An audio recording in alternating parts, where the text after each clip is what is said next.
తెలంగాణ రాష్ట్ర ప్రభుత్వం ప్రతిష్టాత్మకంగా నిర్మించే ఇందిరమ్మ ఇండ్ల నమూనా ఇంటి నిర్మాణాన్ని అశ్వరావుపేట ఎంపీడీఓ కార్యాలయం ఆవరణలో భూమి పూజ శంకుస్థాపన చేసి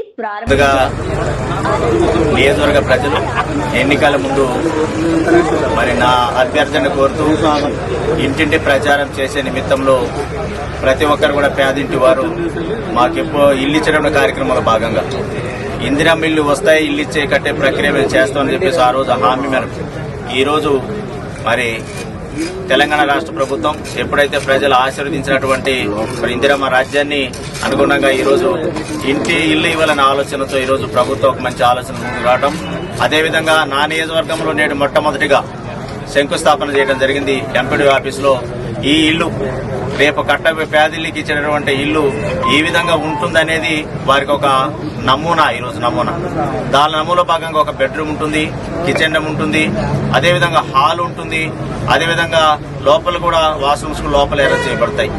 ఒకవేళ ప్రభుత్వం ఇచ్చేటటువంటి 5 లక్షల రూపాయలతో ఇచ్చినటువంటి ఇల్లు ఏదైతే ఉందో ఒకవేళ వారికి ఇంకా కాస్త ఇంకొక 10 రూపాయలు ఎక్కువ ఖర్చు పెట్టి ఇల్లు కట్టిస్తారనుకున్నప్పుడు వాళ్ళు రూపకల్పన చేయొచ్చు.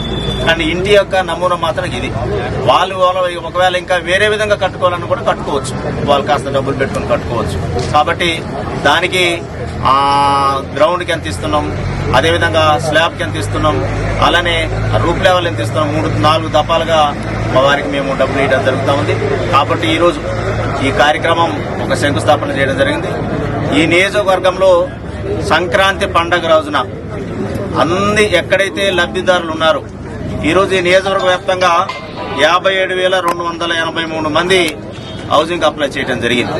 అందులో భాగంగా ఈ రోజుకి 26,678 మందిని ఈ రోజు అర్హులుగా గుర్తించడం జరిగింది. అంటే ఇందిరమ్మ ఇళ్లకు అర్హులుగా గుర్తించడం జరిగింది.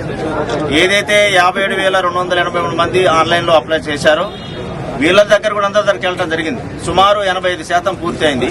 ఈ నెల 31వ తారీఖు పూర్తిగా 100% చేయడం జరుగుతుంది.